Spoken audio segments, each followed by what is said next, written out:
am Lily. Today I'm going to read your story, James and the Giant Peach, from page 62 to page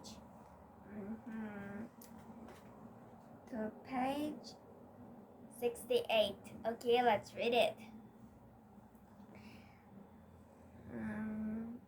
Okay. Delicious, said the old green grasshopper. Just fabulous, said Glowworm. Oh my, said the ladybug primly. What a heavenly taste! She looked up at James and she smiled, and James smiled back at her. They sat down on the deck together, both of them chewing away happily. You know, James, the ladybug said, up until this moment, I have never in my life tasted anything except those tiny little green flies that live on rose bushes. They have a perfectly delightful flavor, but this peach is even better. Isn't it delicious?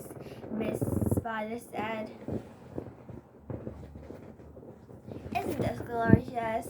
Said Miss Spider.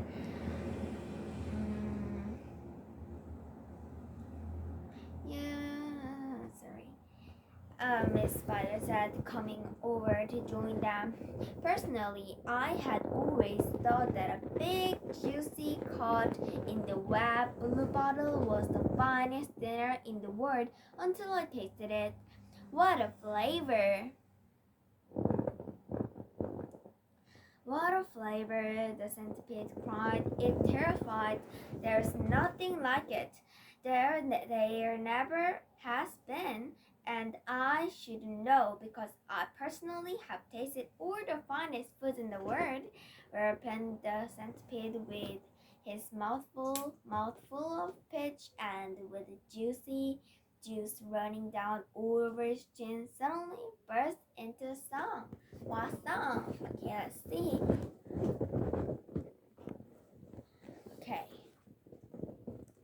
It's called I've eaten many strange and scrumptious dishes in my time, like jellied gannets and dandy pads and earrings. Earwigs cooked in slime and nice with rice, and they are really nice when roasted in their prime, but don't forget to sprinkle them with just a pinch of cream. I've eaten fresh mud burgers by the greatest cooks they are, and scrambled drakes and stinkbugs' eggs and burnets stewed in tall, and pails of snails and lizards' tails and battles by the jar. A beetle is improved by just a splash of I don't know. And I often eat boiled slowbacks. They are grand when served beside minced doodlebacks and the last one is and wampish rose, most delicately fried. The only trouble is they disagree with my inside. I'm mad for crispy wasp sitting on a piece of buttered toast and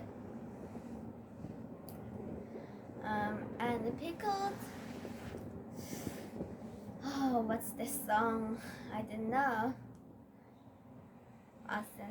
And the pickled spines of kirkpans, and then a gorgeous roast of dragon's flesh. Well, bone, not fresh. It costs a bag of must, and comes to you in barrels if you order it by the past. I crave the tasty tentacles of all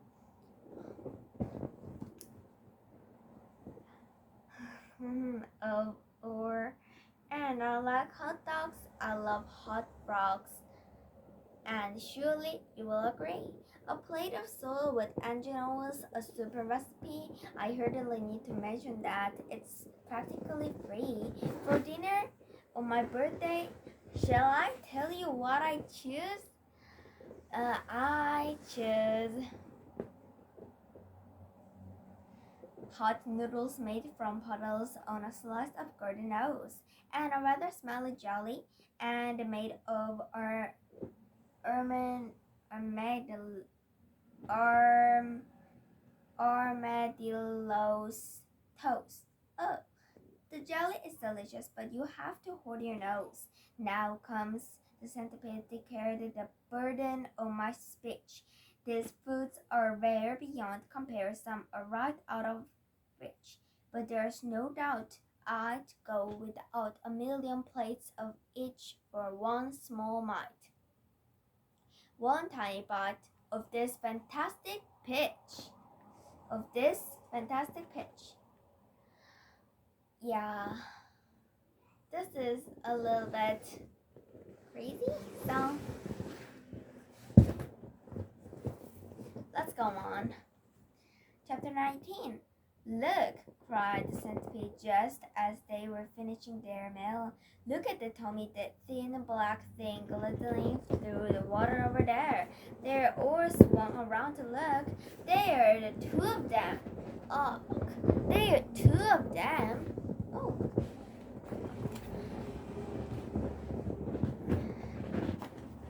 There are two of them. There's lots of them, said the ladybug. What are they? Asked the earthworm, getting worried. They must be some kind of fish, said the wood-grown grasshopper. Perhaps they have come along to say hello. They're sharks, cried the earthworm. I will bet you anything you like that they are sharks, and they have come along to eat us up. What absolute rot, the centipede said, but his voice seemed suddenly to have become a little shaky. And he wasn't laughing. I'm positive they are sharks, said the earthworm. I just know they are sharks. Oh, and so, in actual fact, did everyone else, but they were too frightened to admit it. And who were cruising.